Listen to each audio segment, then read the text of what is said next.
Your Excellency, distinguished guests and virtual participants, welcome to the 7th event in the Hague Conversations on Conflict. I am William Murray, who is Project Officer for Links Europe and co-convener of the Conversations on Conflict series. Today marks 1 year since the launch of the Hague Conversations on Conflict, with the intention of bringing together diplomats, NGOs, conflict mediation practitioners and academics and others in a forum where the changing nature of war and conflict can be assessed together with responses from international society. Today, of course, we're turning our attention towards the South Caucasus region, looking specifically how the countries have tackled COVID-19 and how the pandemic has affected both domestic politics as well as the often tense and always finely balanced regional relations. The South Caucasus is a region that's based in Europe's eastern neighborhood between Turkey, Russia, and Iran. It is home to the countries of Armenia, Azerbaijan, and Georgia, as well as 3 unrecognized entities, Abkhazia, South Ossetia, and Nagorno-Karabakh, which at different times have been stages for violent conflict and continue to be flashpoints in the region, and of course have also been affected by the pandemic. The recent pandemic has been handled in different ways by the countries of the South Caucasus, with varying levels of success, as well as coming alongside a number of domestic political challenges for each of the countries. Today, we hope to shed light on these issues while assessing the effect of the pandemic on the regional politics of the South Caucasus and especially in the conflict areas. So to help us with this, we're delighted to have 3 excellent speakers from the region. Firstly, unfortunately, our original speaker from Georgia was not able to make it, but we are absolutely delighted to introduce His Excellency, Mr. George Shabarshidze, who is the Ambassador of Georgia to the Kingdom of the Netherlands, and the permanent representative of Georgia to the Organization of the Prohibition of Chemical Weapons. Secondly, we have Benjamin Pogasyan, who is in Yerevan, Armenia, who is the founder and chairman of the Center for Political and Economic Strategic Studies. And thirdly, we have Ahmed Alili from Baku, Azerbaijan, who is the chairman of the Caucasus Policy Analysis Center. So thank you all of you for joining us. Just a little bit in advance, some housekeeping. Oh, sorry, you're gonna, some housekeeping. The event is being recorded and we intend to publish it on YouTube. But also please feel to submit, free to submit your questions throughout, which I'll be able to ask the speakers on your behalf. But there will also be an opportunity for you to address the speakers yourselves directly during the second half of the event. And we very much encourage this because we would very much like it to be a conversation as opposed to just a panel. Before we go on, I would like to introduce Jill Wilkinson, who is the Managing Director of the Hague Humanity Hub, who are our partners in this endeavor. And Jill, I believe you want to say a few words. Thank you very much, Will. Yeah, so it was interesting. Will informed me today that it's been actually 1 year since we launched this series in the Conversations on Conflict, which has been a partnership with Links Europe and the Humanity Hub since the very beginning. And it's been a very nice collaboration so far. We had some very interesting topics. I'd like to just tell you how happy we are to host these types of events, which we do with many other partners as the Humanity Hub, because our purpose is to support and strengthen the ecosystem for a more peaceful and just world. And we bring together many different parties to do so. So this is a great example of supporting connection and collaboration in this area. Welcome all of the interesting participants who come now in this virtual world from very many places, rather than just our physical space. So welcome to the Humanity Hub on this platform, and we hope to see you again soon. And I'm very looking forward to this conversation today. I'm going to actually leave the stage and become a participant so I can sit and listen to all of the distinguished guests and the conversation. So thank you very much. Thank you, Jill. Yes. Right, so I think without further ado, what we'll do is go on to our first question. And I would initially like to address the Ambassador of Georgia, Mr. George Shabarshidze, just by asking how did Georgia deal with the pandemic and how effective was it? I think I can. Thank you, Will. Thanks for inviting and for organizing this online event. Though it was very short notice, like a couple of hours ago, I'll try my best to answer all the questions and respond to every issue which will be raised here. First of all, I would like to wish everyone resumption of our ordinary normal life, which we already miss so much. Well, as for Georgia and ongoing pandemics, well, I would say that Georgia has proved to be very successful in fight against the invisible enemy, and this is widely recognized internationally. Well, the first confirmed case of COVID-19 was registered in Georgia on February 26. As of today, there are only 917 confirmed cases. 776 people recovered, meaning that we have 127 active cases for the moment. Well, unfortunately, 14 people died. With the current figures of active cases and mortality, we have 32 infected people and 4 deaths per 1 million population. The highest number of daily confirmed cases was 34 in mid-April. Well, we can say that there was no peak in Georgia. We rather managed to maintain the curve more or less flat. Because of these comparably low figures, we cured everyone infected in hospitals. During last few weeks, we record only single confirmed cases daily. In almost all cases, the source of infection is known, which means that we have the virus under control. So what is the reason, the formula of this success? First of all, I should mention high professionalism of our virologists and doctors, and early and effective response of the Georgian government, which took significant steps within a month before the first case of COVID-19 was confirmed.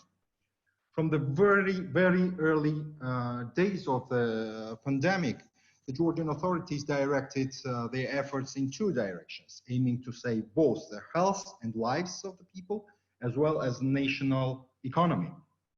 In parallel to the prevention of the spread of the virus, the government of Georgia has provided citizens with social support while also ensuring the provision of support to entrepreneurs and the economy in order to mitigate the effects of the pandemic. The government is also working intensively with international partners to attract funding in order to alleviate the results of the crisis to the greatest possible extent.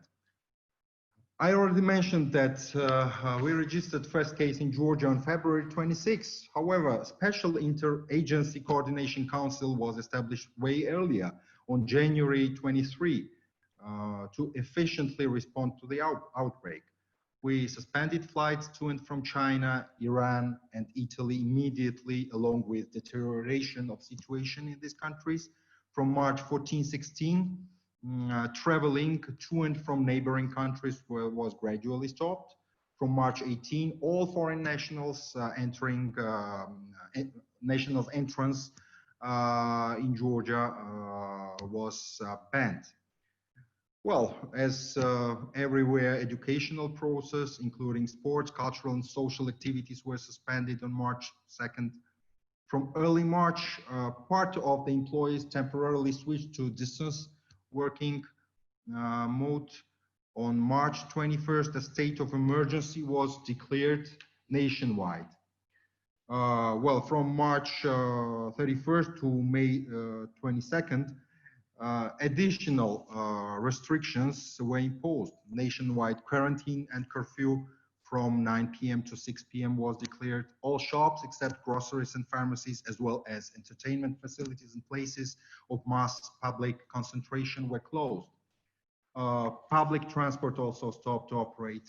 For a couple of days, even entry and exit to 4 major Georgian cities were forbidden.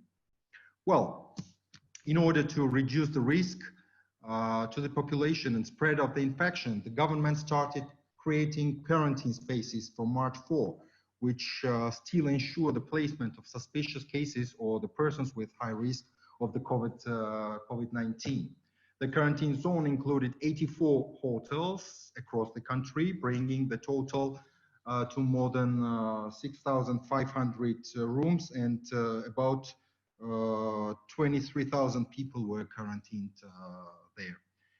By the end of April, along with the tendency of stabilization of virus cases, the government moved to the third adaptation stage of fighting the pandemic, which envisaged gradual removal of restrictions.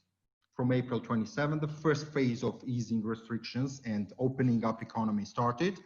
Here, I should mention that development of none of major infrastructure projects was never suspended, and business processes of none of big enterprises generating major budget earnings never stopped. For the moment, majority of restrictive measures have been already lifted. There are only a few of them still in place. The borders for international travelers still remain closed, and Georgian citizens returning from other countries to Georgia are still subject to 14-day quarantine. In a nutshell, I would say that, once again, high professionalism of our virologists and doctors, early and effective response of the government, very coordinated activities between government representatives and virologists, effectively carried out information campaigns, and of course, readiness of the entire population to cooperate led us to this result.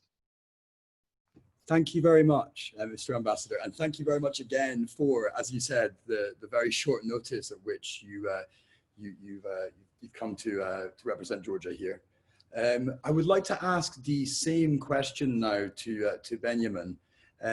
So I understand that Armenia has not been quite so successful in its handling of the pandemic, on the basis of numbers at least. And I would be interested to hear from you how the country did deal with the pandemic and how effective it was.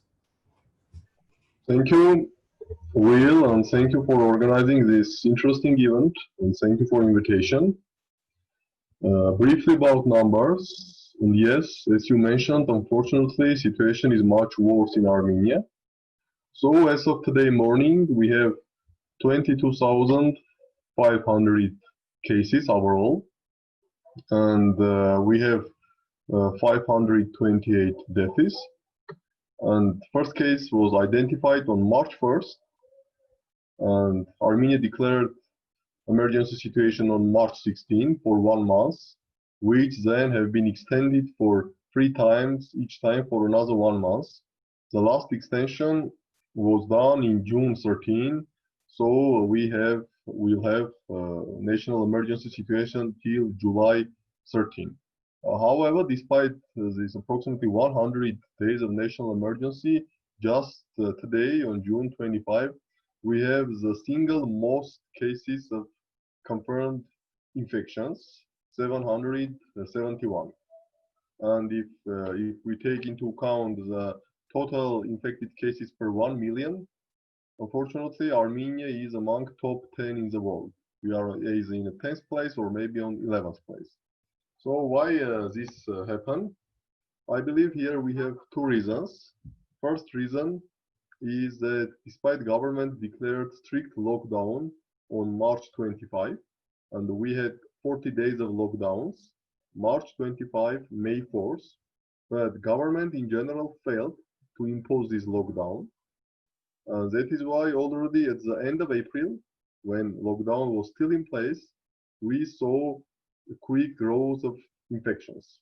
If in mid-April we have 40-45 daily new cases, at the end of April we already start to have 130-150 new cases. In this situation, several public groups and civil society organizations applied to government asking not to cancel the lockdown on May 4th, but to extend it at least for 2 weeks, and this time really to make efforts to enforce this lockdown. But the government rejected this pleas, telling that our economy was not able to afford another continuation of lockdowns. So lockdown was cancelled on May 4th, and this resulted in exponential growth of cases. Since mid-April, mid-May, we have approximately 500, sometimes 600 daily cases. And today, as I mentioned, was absolute record, 771 new cases. So again, till the end of May, even at the beginning of June, some discussions were in place if government should go for another round of lockdown and strict restrictions, somehow to decrease the number of infections. But the government didn't do that, and just today, government published the economic numbers for May to 2020 and clarified economy numbers for April. So in April 2020, we have approximately 16% of decrease of so-called economic activities. It's not the GDP, but it's very close to GDP. In Armenia, we have such an indicator. It's called indicator of economic activities. So in April, the decline was 16.3% year to year. And for May, decline was 12.8% against year to year. And I believe that when at the end of May or end of April or beginning of May, when government already had these numbers, that they had 16% of GDP decline, they decided that simply economy cannot afford another 2 weeks of lockdowns. So if we take into account health situation, unfortunately, in general, Armenia failed this exam, and now we have a situation when no one have any clear understanding when the situation can be improved, and if in many states discussions are being held how to overcome or how to prepare for the second wave, which presumably will hit the world somewhere in mid-autumn. In Armenia, we are still in the midst of first wave, and no clear understanding how much this situation will go on. Most probably, government will have another extension of emergency situation on July 13 for another 1 month till mid-August. And hopefully, at least till mid-August, somehow situation will be improved. But as for now, yes, the public health system is under tremendous pressure. At the beginning of June, even Prime Minister made a statement that 200 people are in urgent need of hospitalization, but they were not able to be sent to hospitals because there was no free beds.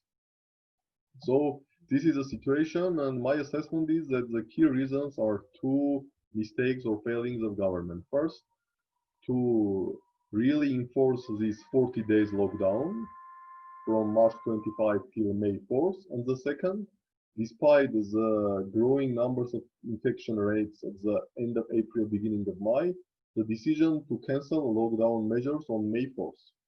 Because now we have only one measure dealing with this coronavirus. It's a mandatory requirement to wear face masks.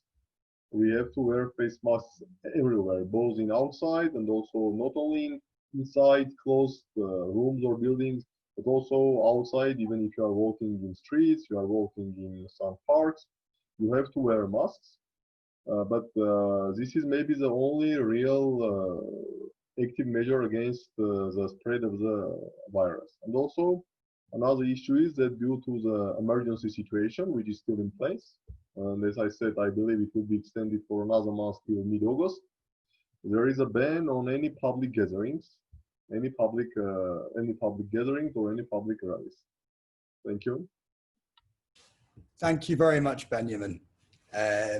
Very much appreciated. I wanted to say, just as before I go into Ahmed here to hear about Azerbaijan, I've noticed that some attendees have come in since the beginning. So I'll just repeat what I said about feeling free to ask questions in the Q&A function here. If you do that, I will be able to address them to the panel myself. But then again, there will also be an opportunity for you to raise your hand later in the Q&A. But without further ado, Ahmed, could I ask you the same question about Azerbaijan? So how did Azerbaijan deal with the pandemic, and how effective was it? Well, thank you very much for this opportunity to discuss this issue, the regional problems with a wider audience, and the finding common solutions for the common problems. It's I believe that the regional countries, when there is a common challenge, they have to discuss it in common platforms so that they can find common solutions to the problem. So that's why this opportunity is, let's say, it's a great opportunity to discuss these cases. So thank you very much for this. So when we are talking about the Azerbaijan and it is fight with the coronavirus, I believe probably we have to divide it into the time frames. The time frame where we had the first peak and then the second peak, and which is ongoing. So distincting between these two cases is very important. And let me the recent statistical data, because I saw that the speakers, they spoke about their countries. So I want to present the first statistical data from Azerbaijan, and then I'm going to explain about the first phase and second phase and the challenge that the government and the public face during these phases. So right now we have overall 14,852 confirmed cases, and today there was 547 cases, but also the overall 180 people died because of the coronavirus. But the most impressive figure is 450,000 people were tested. So it's almost 500,000 people were tested, and I believe that this is shows that this is the testing right now is quite widespread in Azerbaijan, and I believe that this is helping Azerbaijan somehow to tame the cases. So in this chart of South Caucasus, Azerbaijan, yes, it's not, the situation is not like in Georgia, where you have like the almost no cases or the few cases, but also I believe that for the population of 10 million and being tested like almost half of the million, and then 14,850 cases overall confirmed cases. This shows that this is there is hope that we are going to overcome this pandemic, and I believe that there is a lot to do, but comparing to the first phase of the fight coronavirus, the second phase was not that successful, and we have to understand why it wasn't that successful. So I believe Georgia and Armenia and Azerbaijan, they both introduced the first confirmed cases in Georgia about 26, in Armenia and Azerbaijan, it both was in 28th of February. And almost within the few days, all three countries, they introduced quarantine measures, so the strict quarantine measures. And Azerbaijan was also introduced these cases. The first you could see the certain hesitation, because there was the economic burden, and it was huge, and then the government first days you would see there was a hesitation to introduce quarantine measures, but when there was a decision, it was clear that there is no way to avoid this, but you have to take a decision. I believe that right then, after that, there was the bold steps and the rapid steps, and even like Azerbaijan tried to use the case in order to boost its international image. Right after the beginning, Azerbaijan started funding international organizations such as World Health Organization, and Azerbaijan tried to present that it does not need any help from other countries. That was a big issue. That was a big message for the internal audience, that we can overcome this the problem, and we do not need any financial assistance from someone else. And also, I believe that Azerbaijan right now is the a country that is leading non-alignment movement, and Azerbaijan since the beginning tried to organize international platforms to fight against this virus. So this was the first days, the first phase of the fight. It was seen by Azerbaijan as opportunity, not to only fight the virus, but also present out the good examples that we can do much bigger things, and that we can do help other countries, we can help World Health Organization, and etc. And at the first phase, there was only the highest number of the confirmed cases per day was 103, so which was that was the highest number. But then you had the usually numbers around 30, 40, and the minimum was around 25 cases. So there was a certain social programs introduced, and I would say that during the first phase there was a quite active involvement of the ordinary people who wanted to help each other. So the ordinary people assisting each other in providing each other with a food, financial assistance. That was a quite a positive environment, quite a positive. Let's say everybody wanted to help each other, and the civil societies were quite active in these actions. But then there was a second phase. So following the first phase, which was successful, when the numbers came down to 20 something, the government decided to lift off the quarantine measures, and then I would say the numbers skyrocketed. Even like before, like the quarantine measures were lifted off on the 5th of May,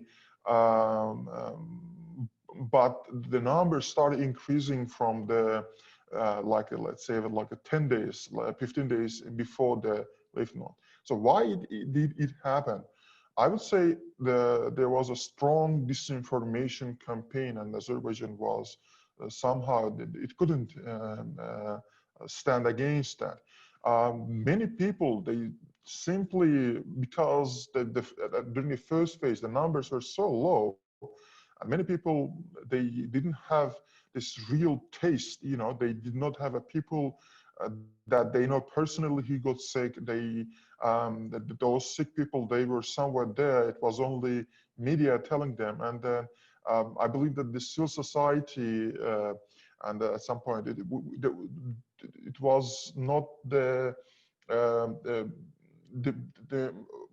citizens. They had to be convinced that the virus is real, and it's really hard to convince the people that the virus is real. And then that caused a lot of problems, frankly speaking. And the second phase right now that we are having, I would say, like as I mentioned, like only today there was 547 cases. And when you cannot convince people that this virus is real, and you have to take certain measures to protect yourself and your loved ones, that's your parents, your family members, that becomes quite hard, because you know people simply stop believing in that. But also there is the few issues that the public agencies they had to take. It's such as, for example, when the social packaging was introduced, and around like each person would get the one around 200 minutes per month to keep. Sorry, people in need will get that, and then you would see that in order to get those social packaging, there used to be a crowd of people waiting at the entrances of bank entrances. So such measures like that, when the banks and other public agencies, they couldn't do better job in order to make people keep, so that they can keep a social distance. That affected results, and suddenly you would see that the figures went above the roof, and now they are almost 600. So this is 600 confirmed cases per day. So this shows that there is a lot of work to do in Azerbaijan right now, and we need a strong civil society and the government cooperation in this regard, because because of this weak cooperation, I would say, there was the civil society could not perform its best, and it couldn't convince people that there is a real threat. And that's how the second phase is not the most successful example to put out there. So I believe that this is we have to go back and learn from the first experience. But I'm happy to say that the numbers, the testing numbers is quite high, and also some public agencies, and I would say the Cabinet of Ministers, they and the Minister of Tabib, the organization that is the charge in fight against coronavirus right now, they introduced online applications also, so that you can that which helps people to let them know if they were in contact with the people who were later revealed that they have coronavirus. So there are certain measures taken, but I believe that right now we need to put more efforts to flatten the curve. So that's it. So okay. That's all. Thank you. Thank you very much, Ahmed. Very much appreciated there, and that was very, very clear background. I will say, guys, if we could keep the contributions a little bit shorter, it means we can have a more dynamic event, and I think that everyone has quite a lot to say. So we'll try and allow opportunity for that to happen as the event goes on. And just to go in a slightly different order now, I want to ask the second question I've prepared here to Benjamin to start, and that's just how has domestic politics played out in your country over the course of the pandemic? Thank you, Will. To better understand how COVID-19 has impacted our domestic politics, we have to take into account that 2 years ago, in May 2018, Armenia witnessed a political earthquake. After 1 month of street demonstrations, we had a government change. Our president, Sarkisyan, who served 10 years from 2008 till April 2018, was elected as a prime minister. And before that, our constitution was changed in 2015, and Armenia was transformed from presidential republic to parliamentary republic, with prime minister having almost all authorities in the state. And despite the fact that Mr. Sarkisyan, while being the president, promised not to be elected as a prime minister after constitutional changes, however, he was elected on April 17, 2018, but was forced to resign just 6 days after, on April 23, due to street demonstrations. And on May 8, we have a new prime minister, Nikol Pashinyan, who was an opposition MP starting from 2012, and before that he was editor-in-chief of one of the leading opposition newspapers. However, after the change of government, in December 2018, we have snap parliamentary elections, and as the result of these elections, Mr. Pashinyan supporters, My Step coalition, they received 70% of votes, and now they enjoy the constitutional majority in the parliament. So for 1 or even 1.5 years after the change of government in May 2018, Armenian new government enjoys wholesale support from population, and many welcomed these changes because they were tired of corruption, of rampant corruption, and lack of rule of law in Armenia. I believe for several decades, even starting maybe from 1995, during the first independent National Assembly elections.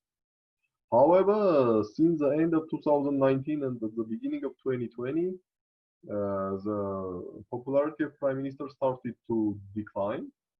First, objectively, because no one can have the 70 or 80% ratings for forever.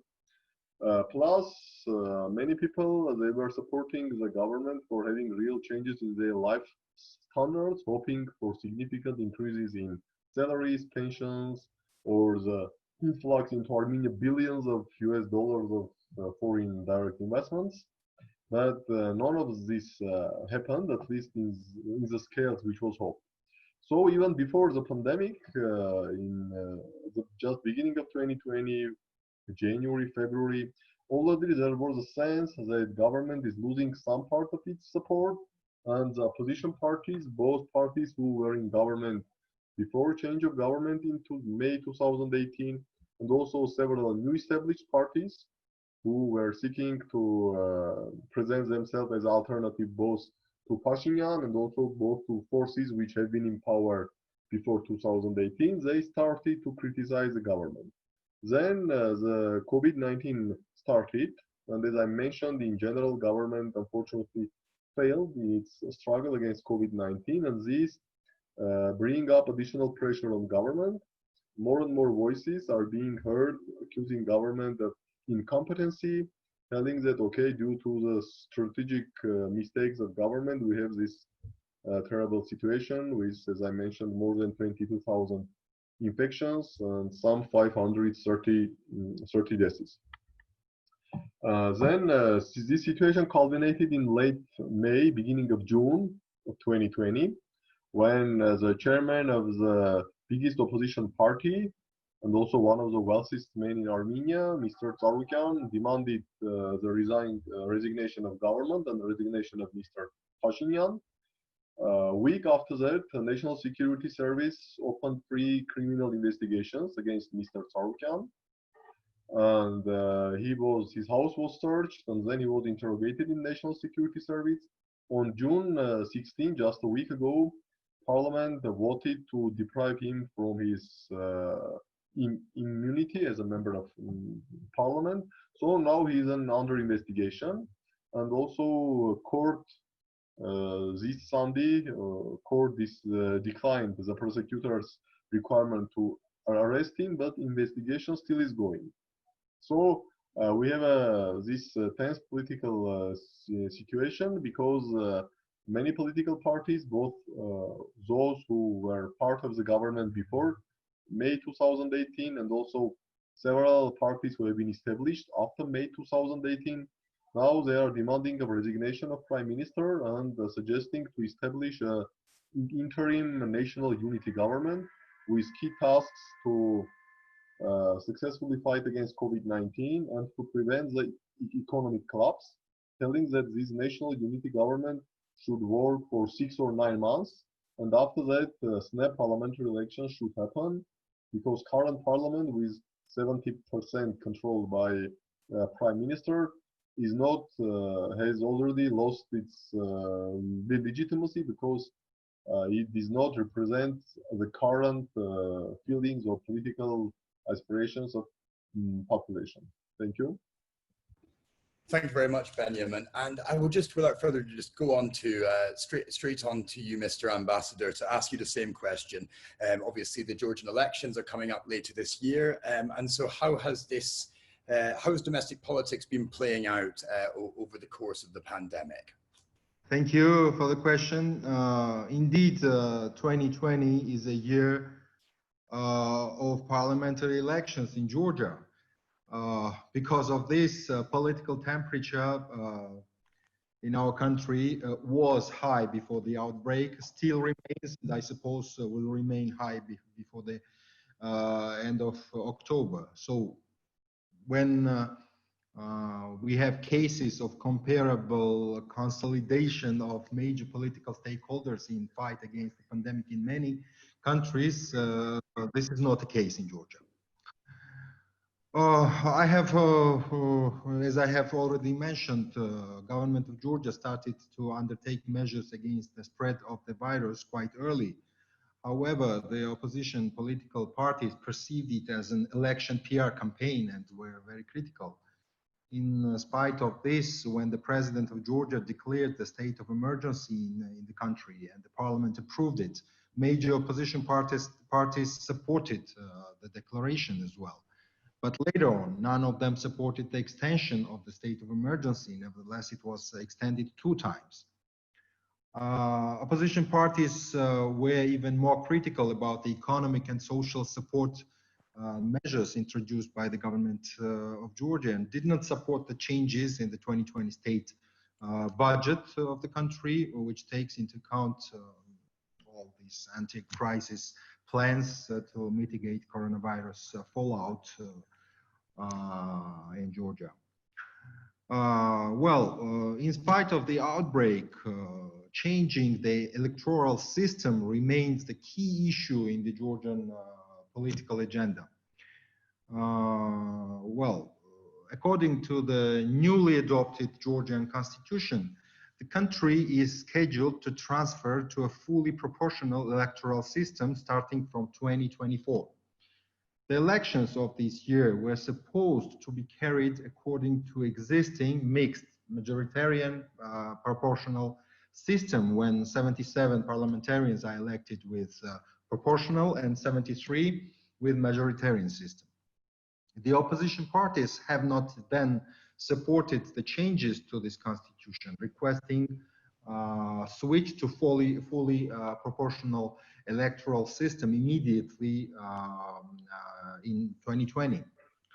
Well, later on, promised to hold the 2020 elections per a fully proportional system. However, the bill was rejected by Parliament in November 2019, as many of the ruling party majoritarian members of the Parliament refused to vote for it.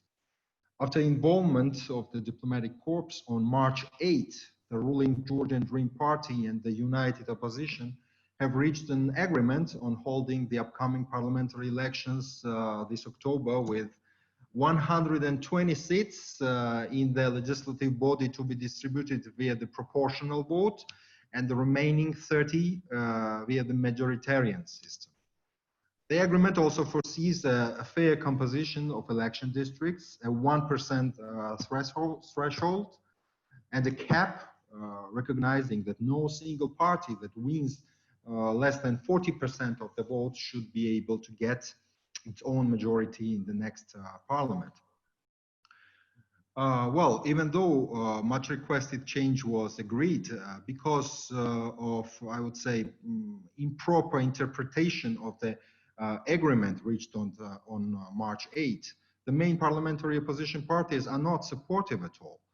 On June 21, with 136 votes in favor and 5 against, the Georgian parliament has passed a new electoral bill in its first hearing.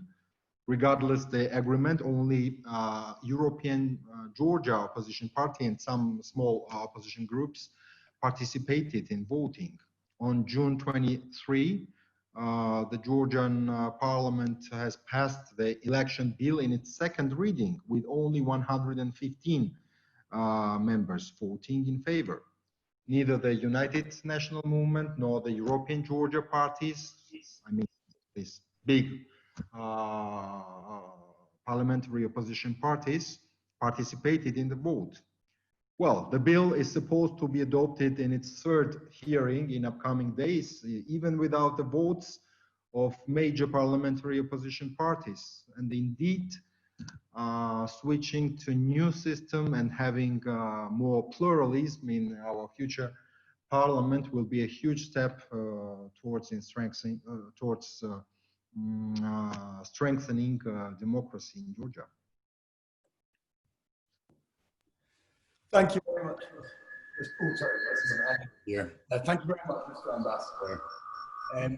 I will go on now straight to Ahmed to ask you the same question. And just for the sake of time, if we could keep it to about 4 minutes, that would be perfect. Okay, I'm going to be very short. Unlike Armenia and Georgia, we had elections in this year. It was a parliament elections. Start from the late 2019, the government promised a certain change, and they started a change, and there was a snap parliament election. So in February, right after the beginning of these pandemics, Azerbaijan held a snap parliament election, and there was a new members in the parliament, and we were expecting continuation of the certain processes. But then, because of the coronavirus, certain change, they were halted. So coronavirus probably, you know, the new parliament, and then what it was supposed to follow after that, there was a high expectations about that in the public, and then because of the coronavirus, certain internal developments were halted. And I believe that the new team and these developments, they are going to take place once the quarantine is ended, and then Azerbaijan is going to go back to the high intensity the political agenda days of when you had a high intensity political change. But then there is the issue that was quite active on the agenda during this period. Was like the parliament adopted a law saying that to fight fake news in social media. It was to block certain attempts to let's say certain groups, certain fake news spread on coronavirus, etc. Civil society members, they saw it as a threat. Just they didn't want Parliament to accept this law because they saw that it's going to limit the freedom of speech, and then this is going to. They were worried about that. So that was on the agenda. But in the other issues, I would say.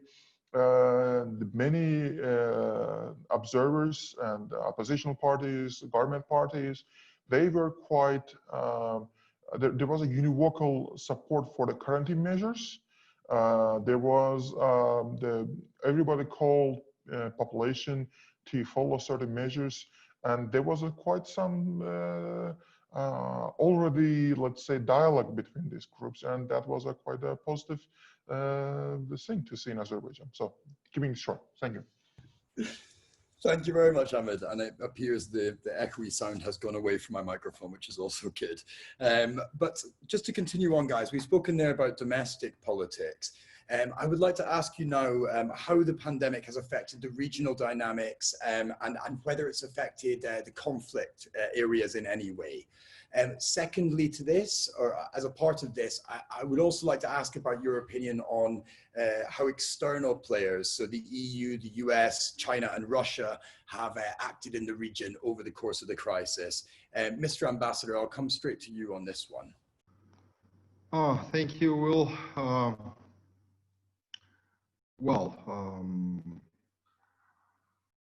I would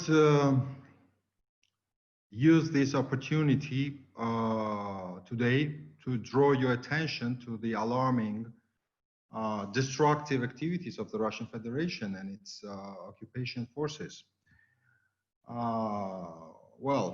Amid the global struggle against COVID-19 pandemic, while states were desperately trying to curtail the spread of the virus and all else on the international agenda have been moved to the secondary position, the Russian Federation showed no sign of respite as far as its illegal activities in the occupied Georgian territories of Abkhazia and the Tskhinvali region, South Ossetia, are concerned.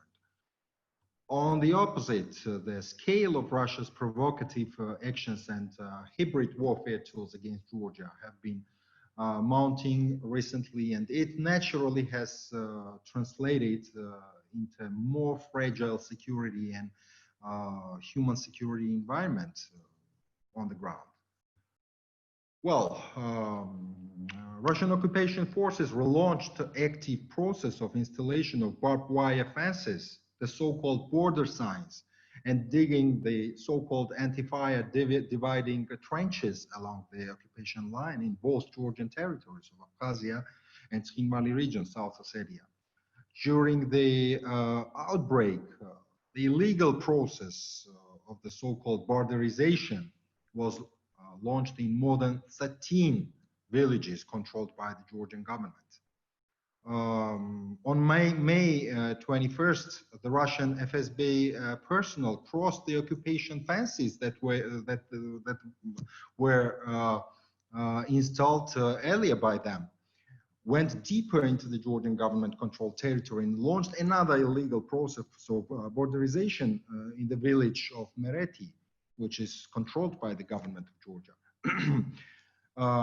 What is further worrisome, during the activation of the EU monitoring mission facilitated hotline, the representatives of the occupation regime threatened the Georgian policemen who were patrolling there with detention, since the Russian FSB claimed that it was them who had crossed the occupation line. The large-scale illegal installations during the COVID-19 have extremely increased tensions on the ground and put pressure on the Georgian government as well as the local population. In parallel, The Russian occupation regime in Skhin Valley continued to deny medical evacuation from the occupied Akhalgori district, mainly populated by ethnic Georgians. On May 20, another resident of Akhalgori district died, as the occupation regime has not allowed his medical evacuation until the very critical moment. And this is already the 14th case since the closure of occupation line in September last year. Due to this irresponsible and completely non-human approach, the toll of innocent people continues to rise. While the shaky security and humanitarian situation on the ground has been further deteriorated by the occupation forces, the Russian Federation has deliberately intensified its hybrid warfare tools against Georgia, including aggressive media propaganda.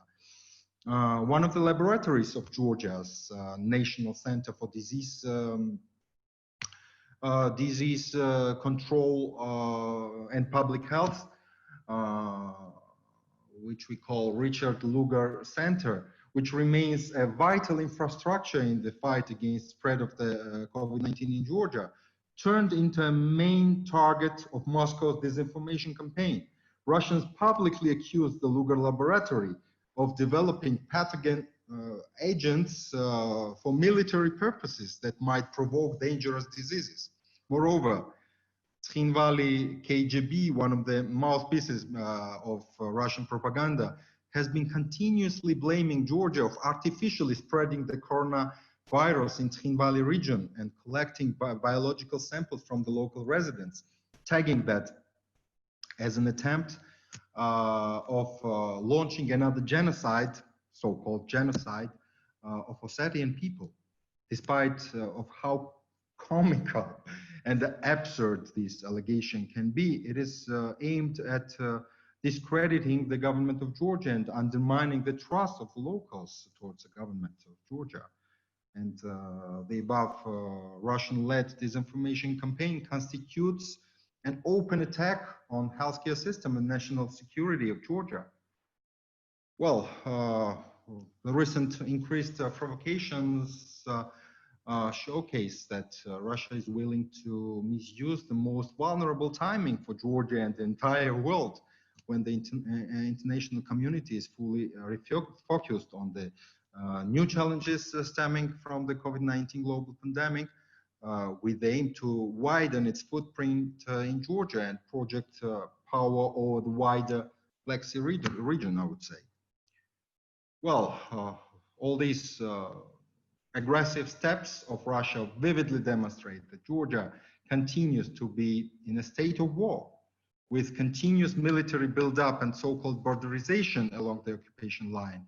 Russia has been not only further violating the EU-mediated 12 August 2008 ceasefire agreement, but while doing so, it has further ignored the humanitarian and human rights repercussions on its illegal actions, and consequently, actual lives continue to be lost. Actually, but for Georgia, it's the major problem. That's why I tried my best to bring it up to you. Thank you, Mr. Ambassador. Yes, there was a lot to cover, of course, and thank you for giving us such a detailed account. I would like to put the same question on to you now, Ahmed. So that's how has the pandemic affected the regional dynamics, and has it affected the regional dynamics and the conflicts in any way? And what do you believe the role of the external players has been within this? So about the role of the external players, I would say recently we have seen quite a positive developments between the European Union and Azerbaijan. President Aliyev, that he made several the calls to oppositional parties to cooperate with the, to have a dialogue with the government parties, and then there was the Senate Parliament elections with the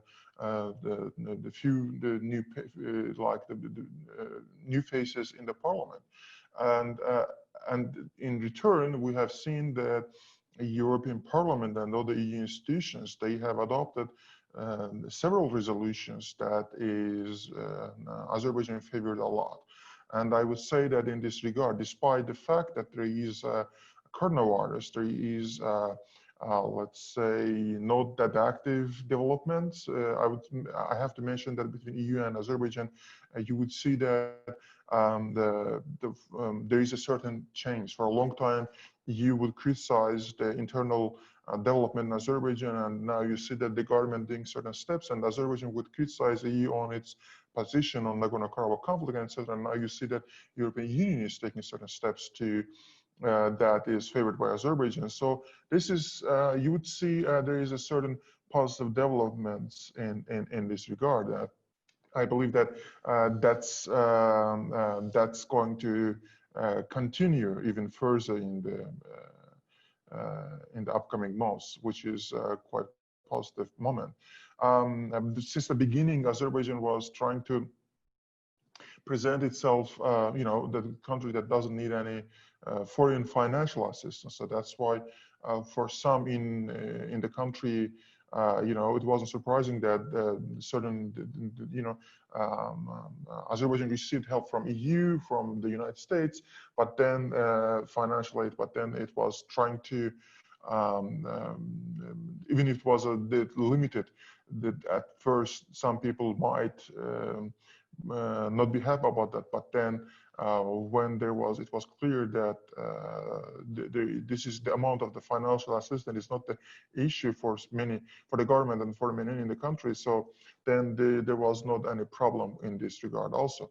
With Russia, I would say there was a border incident with Dagestan, and right after that, President Aliyev made a call to President Putin and canceled its visit to Moscow to the victory parade. This is also these both issues, the incident at the border and this cancellation, that can they can be seen as a result of the other. So this is a very important issue.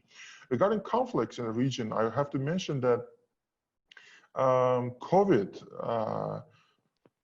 made the ceasefire violations go down. So there were times like that when per day we would have 90 ceasefire violations at the line of contact. But for the last 1 year, it was down to 30 and 25, 30 something. Now we see that per week it's 80 something. So the ceasefire violations per week, it's 80 something. So per day it makes it around 10 or even less. So there was quite inflammatory rhetorics from both sides, like the calling the actions, and especially when Nagorno-Karabakh Armenians, they hold certain ceremonies in Shusha, a city with huge cultural significance for Azerbaijan, that caused a lot of public discussions inside of the country. But overall, you can see that the figures of ceasefire violations, they are quite down. Of course, we would have to, we wanted to see certain cooperation between Armenia, Azerbaijan, and WHO to assist Nagorno-Karabakh Armenians. And I believe that there was a quite intensive negotiation process between the ministers of foreign affairs, but unfortunately, you didn't see any result of this negotiation process, and up to this moment, it's not clear why the parties couldn't succeed in this regard. But I hope that in the upcoming months, there will be cooperation, and the COVID is going to help the Azerbaijan, Armenia, and the WHO to contribute to cooperate on Nagorno-Karabakh conflict and help Nagorno-Karabakh Armenians with their fight against coronavirus also. So thank you. That's it all. Thank you, Ahmed. And just I'll go straight on to Benjamin here. The same question to you. Thank you, Will. First of all, regarding the relation with outside players and their role in this COVID pandemic, Armenia mainly is supported by European Union. After initial some mess in European Union in March 2020, which also resulted even in problems to provide the necessary assistance to EU member states like Italy. Then, starting from mid-April, EU accelerated its efforts. European Union established Team Europe initiative to provide approximately €1 billion of assistance, not loans, assistance and grants to 6 countries of Eastern Partnership. And Armenia is supposed to receive €92 million of grant.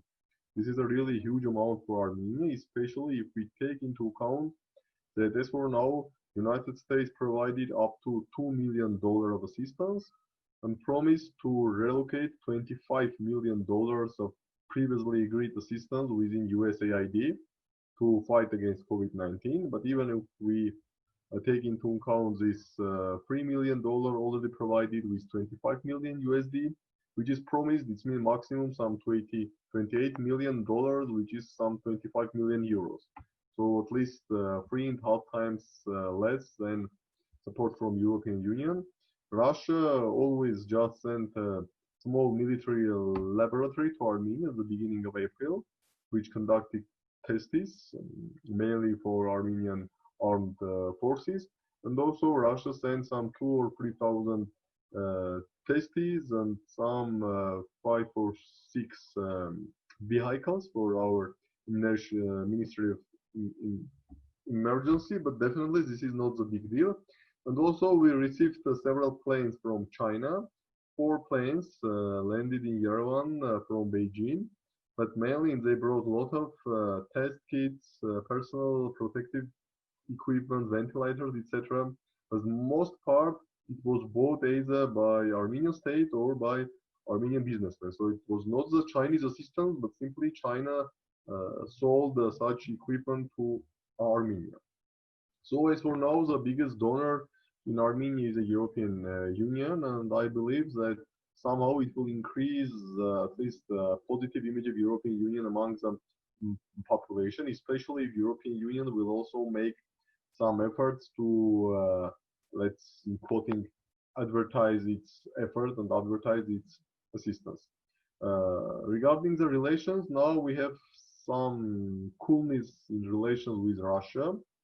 Our Prime Minister also cancelled its planned visit to Moscow to participate in Victory Parade.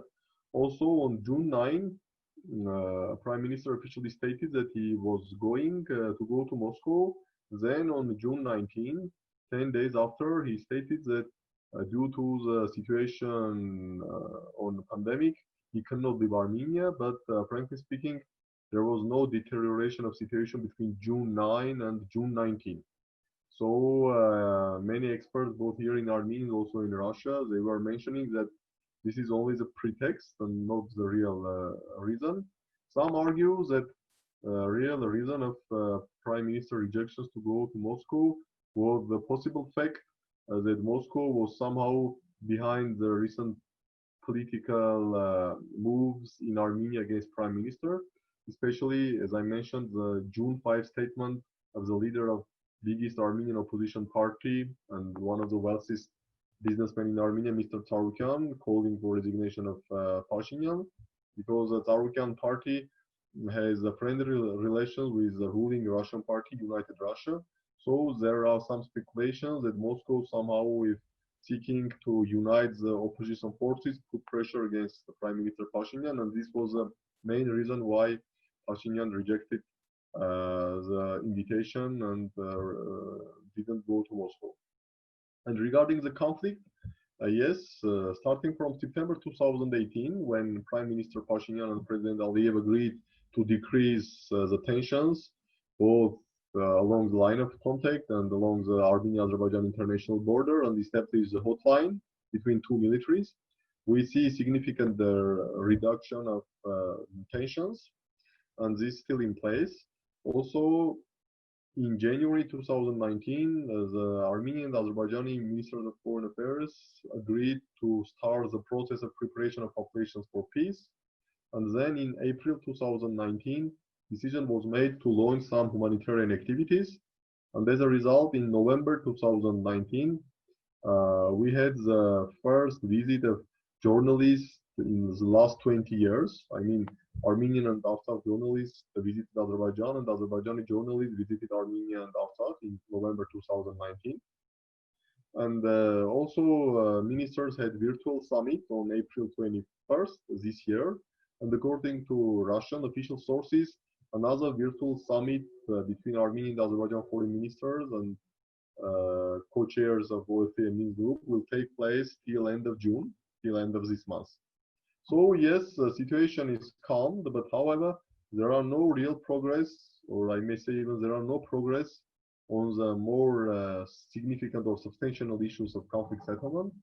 I mean, status of Nagorno-Karabakh territories, refugees, which means that we are in a situation when every moment, especially after this pandemic will end and the restriction will end, we may see some growing tensions, because at least in recent months we see many belligerent rhetoric from Azerbaijani leadership, including President Aliyev, that Azerbaijan is not satisfied with current status quo and Azerbaijan is not going to negotiate for another 26 years.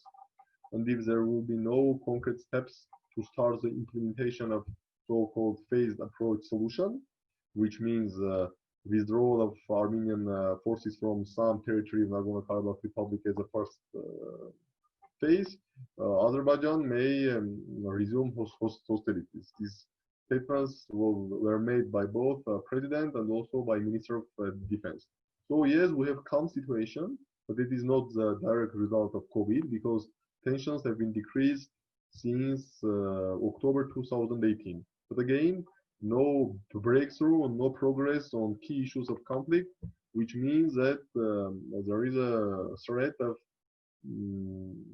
if not at least large-scale hostilities resumption, at least there is a threat that sniper fire and other activities may resume after the pandemic will end, or at least impact of pandemic will be reduced.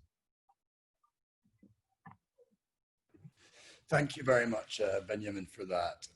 If we could just switch to gallery mode here, then we'll start the Q&A. So you'll see at the bottom of your screens, all the attendees will have an opportunity to raise their hand. We have a few questions that have been submitted, but I want to give you the opportunity, even to those that have submitted them, if you would like to say them yourself, to address the panel directly. So does anybody want to do that? No, that's okay. I will ask one of the pre-prepared questions, but please do feel free, if you have a question, to address the panel directly, just raise your hand. So there's a good question here from Ataturk, who says, to answer the, by all indication, massive economic consequences of the pandemic, how could effective collaboration between the three of your countries look? Could we go to Mr. Ambassador? Could you please answer this question first? Well, thank you for the question.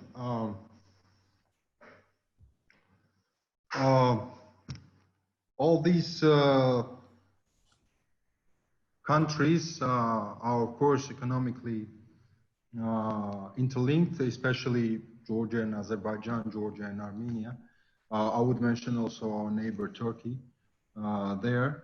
For Georgia, well, these neighboring countries are key trade partners, key export markets. You probably know that tourism is a fast developing sector in Georgia, and out of the 9.5 million international visitors we received last year, a big part was from Azerbaijan and Armenia. It means that stronger neighbors, stronger Armenia and stronger Azerbaijan are under key interest. That's why perhaps well, it will be difficult to have this cooperation in three, but we definitely have to strengthen our bilateral cooperation in terms of economic relations. We do have acting economic commissions. And I think that after the situation is more or less better in our countries, we will reactivate these commissions to sit down and draw future plans. Yeah, it's crucial to do so, and perhaps we should be more active in this direction. Okay, thank you very much. And Ahmed or Benjamin, would either of you like to contribute to this question? The question was basically... Yes. Okay. First of all, yeah, the cooperation is needed, but Azerbaijan stand on these kind of issues is that, for example, with Georgia, there is no problem, and I believe that Azerbaijan is going to do cooperation with Georgia. So it's basically Azerbaijan, Georgia, and Turkish economies, they are quite well integrated. So there is no special measures to take in order to have a coordinated effort. So by all means, Azerbaijan and Georgia, we are going to help each other. But the biggest problem with the Armenia, how can bring the Armenia also to this area of cooperation. So I believe that the cooperation should start with the small steps like the World Health Organization, and Armenia, Azerbaijan doing some cooperation on Nagorno-Karabakh, COVID cases in Nagorno-Karabakh, Armenia. And also there is quite important issues like the humanitarian steps. My colleague Benjamin, he mentioned several steps, that the humanitarian steps that were taken for the last 2 years about the exchange of the journalists, etc. But there's a few issues such as the people in the Armenian prisons that Azerbaijan wanted to see free. So there's this kind of issues. So Azerbaijan wants to see and have certain positive developments in this regard, then move on to the economic cooperation. So the economic cooperation, as you know, the main line right now in Azerbaijan foreign policy toward Armenia is economic isolation. So that's why it's a bit sensitive issue for Azerbaijan right now. So that's why it wanted to see cooperation within World Health Organization and other incentives. Thank you. Thank you, Will, and I will try to be brief. I also don't see any possibilities for direct, small economic cooperation between Armenia and Azerbaijan, either bilateral or within the region, obviously due to the Nagorno-Karabakh conflict.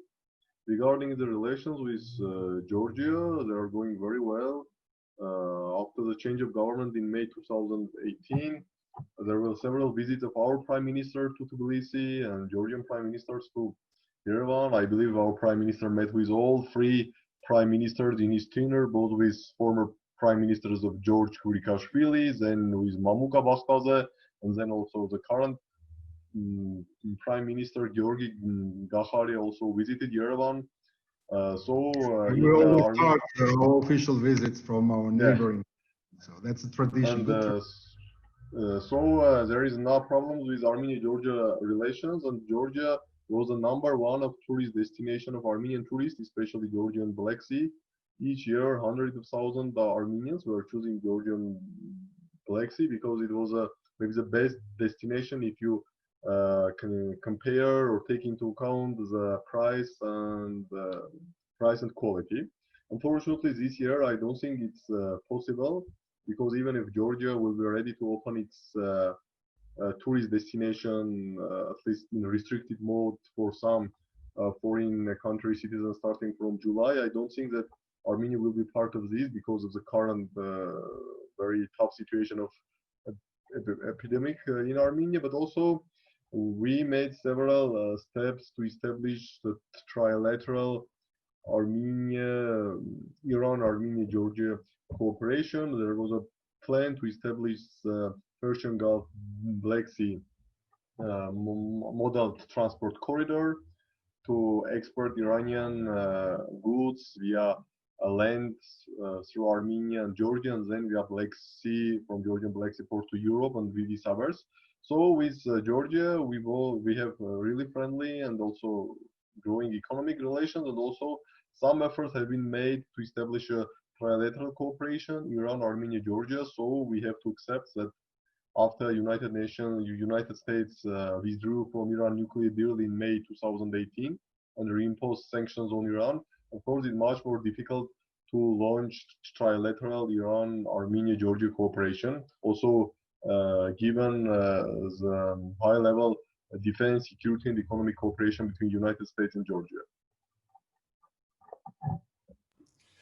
Thank you very much, Benjamin. I'm going to go on to one last question here. We have about 12 minutes left. And I think that we've already heard a little bit about how there's been a spread of disinformation in Georgia, or at least an attempted spread of disinformation in Georgia. But I would like to actually bring this across to Armenia and Azerbaijan and possibly hear a little bit more about Georgia if we have time as well. But straight back to you, Benjamin. Has fake news or disinformation been an issue in Armenia over the course of the pandemic? Thank you. Thank you, Will. If we discuss information regarding the COVID-19, we have a really interesting situation in Armenia, because for the period of first 3 weeks after the first case was identified in Armenia on March 1st, until the March 20, or even until the end of the March, the government itself was not very serious regarding the pandemic. As you know, the government appointed a constitutional amendment referendum on April 5, with aim to fire the members of Constitutional Court who were appointed before the change of government in May 2018. So the government started the campaign for getting yes in the referendum on March 10. Even some cases already have been registered in Armenia. And even when the World Health Organization declared pandemic on March 11, on March 12, we still have campaigns, and Prime Minister itself was actively campaigning outside the Yerevan with huge gatherings of people. And even after March 16, when the national emergency situation was declared, on March 20 or on March 21st, the Minister of Health made a statement that COVID is not a very dangerous virus. It's not something very special. So you do not need to wear masks, and there are no needs for some special precaution measures. This situation significantly has been changed at the end of April, beginning of May. And from the beginning of May, the government, every day, you hear all members of government are telling that, oh, this is very serious, wear masks, you have to keep social distancing. Even yesterday, several ministers in Armenia, including foreign minister, they were outside in the streets delivering masks and campaigning for mask wearing.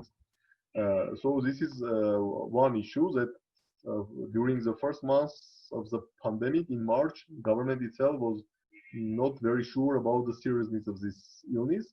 And then, of course, we have a lot of social network information or social media information, different posts, which were arguing that either there is no such virus at all, and all these have been invented to either sell the medicines or even to implement the mandatory wholesale vaccination of population. There were even rumors that through this vaccination, some small chips will be inserted into people's brains or under the people's skins. So this was one big thing that, okay, all this done simply to sell medicine, or all this done simply to make 100% vaccination all over the world, and thus through the vaccination put some chips into the people. This was one issue. And another issue regarding this false news was that, again, the virus itself is not very dangerous. Okay, there is a virus, but it's not much dangerous than common flu. And there were a lot of even doctors in Armenia who are telling that, look, okay, yes, we have now more than 500 deaths, but mainly people died who have different chronic diseases, and even some doctors are arguing that, look, even from common flu, you can have complications, and if you have the chronic diseases, even common flu can result in complications and can result in people deaths. So yes, this is a virus, this is a dangerous virus, but it's not much different than seasonal flu, and mainly the deaths are among the people who have chronic diseases or who have some other very tough diseases like cancer or cardiovascular issues or etc. Thank you. Ahmad, would you have anything to add on fake news in Azerbaijan related to the COVID pandemic?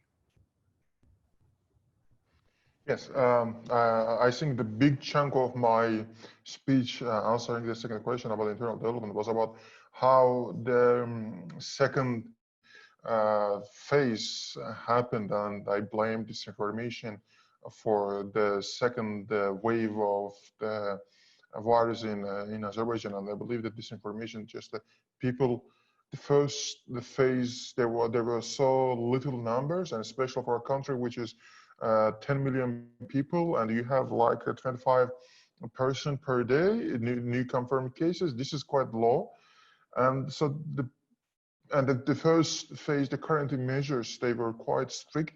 I believe that people tired in believing that there is a virus and you have to take a strong, certain strict measures to protect yourself and your beloved ones. So that's a big issue for Azerbaijan, and I believe that the disinformation, lack of the public agencies to use their soft force to convince the people to act in a certain way.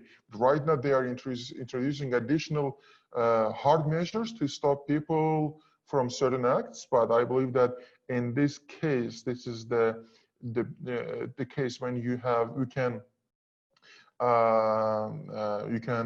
use the soft measures can be more effective, and the government has to convince people that the virus is real, and it is if you want to protect yourself and your beloved ones, you have to follow certain measures such as wearing masks, keeping the social distance, or not having certain parties, the hidden closed parties. So I believe that disinformation is a real threat, and that caused the second wave in Azerbaijan. Thank you.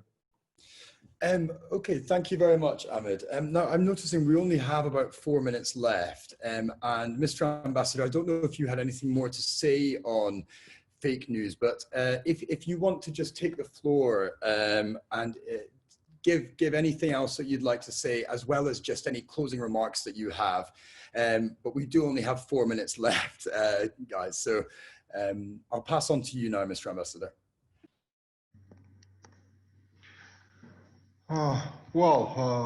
First of all, I would say a few words regarding disinformation, though I have talked about Russian disinformation campaigns.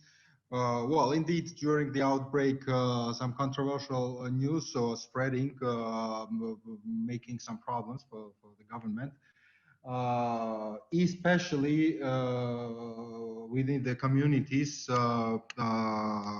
non-ethnic Georgian communities. We had a case when, due to this disinformation, people in some communities even didn't believe that this virus existed at all, and that caused a major outbreak in that part of Georgia. However, government managed to carry effective information campaign, among others, in different languages other than Georgian. I would also say that as we have, in general, as we have elections here, some other disinformation is also spreading in Georgia. For example, one I would say responsible media channel first was spreading information that the government was hiding the number of mortality in Georgia, but later when it appeared that we didn't hide anything, then they started to spread this information that Georgia was artificially increasing the number of deaths in order to postpone, to have the ground to postpone the election. So, but it's absolutely okay when you have a free media. You should be ready for such kind of disinformation, and I think the government is well coping with this problem. Major problem, of course, comes from abroad and from Russian disinformation campaign against our foreign policy priorities to weaken support of the population towards our foreign policy priorities. But up to now, these campaigns were not successful. More alarming is what I already mentioned when they attack, for example, our Lugar Laboratory Center. And it has not started yesterday. For a couple of years, that Russia is doing that. We always know how Russian Federation is preparing grounds for some further actions. That's why these kind of disinformation campaigns are most dangerous, of course.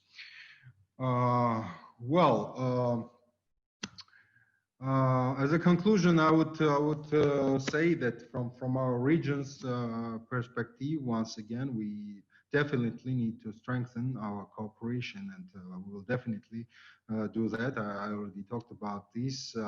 We have absolutely all the resources for that, all the grounds for that, like with Azerbaijan, for example. We have a strategic partnership with Turkey, also with the Armenia is our historical friend and partner. So definitely we need to help each other and evaluate plans for our better future. I would mention that Georgia is considering to open its borders soon. We suppose that it may happen from mid-July or from starting from the first days of August for certain countries, and let's hope that the general situation in European Union, in our region, will be better, so that people will be able to resume their ordinary normal life. And I wish you health and coming back to old good days. Thank you so much. Thank you very much, Mr. Ambassador. And we are just over time, but as I promised I would just like to give 1 minute each to Benjamin and Ahmad, starting with you, Benjamin. Just closing remarks. Okay, thank you. I would like to thank Will and also to Links for organizing this interesting event. And also I would like to thank my co-panelist, Your Excellency Ambassador Ahmad. Thank you for very interesting inputs, remarks, and discussion. Thanks. And thank you. Yeah, and at the end, I also would love to thank the colleagues like Mr. Ambassador and Benjamin for their valuable contributions. And as I mentioned at the beginning of my speech, you know, the regional problems, there are the problems that we understand that we have to cooperate in order to resolve them. And I believe that this kind of problems, this kind of global problems, they make us realize that we are living in a region, common neighborhood, and there are common problems that we have to work on and do take certain steps toward them. And if you want to see some positive thing in these pandemics, that's the one thing that you can take out of it. So I believe that the opportunity created by Links and the Hague Center, I'm grateful for them for this event. Thank you. Thank you very much to all of you. It was very interesting conversation, and Ahmed, actually, thank you very much for leaving us there on such a positive point. I just want to say before we finish, this will be our final one of the 2019-2020 series. We're very glad for those that have joined us over the last year on various different topics. And we're delighted to have collaborated with the Humanity Hub. I think this is a great example of exactly what they stand for. It's all about bringing people together, connecting, collaborating, and it's worth mentioning that they are always up for welcoming new institutions, even those who are not based in The Hague, because their network extends more digitally, as we are now realizing. I would like to also say you can follow both us and the Humanity Hub on Twitter at Links Europe or at Humanity Hub. We can also be found on Facebook and LinkedIn, or at least the Humanity Hub can. With that, thank you again to all of our speakers, and goodbye. Thank you very much.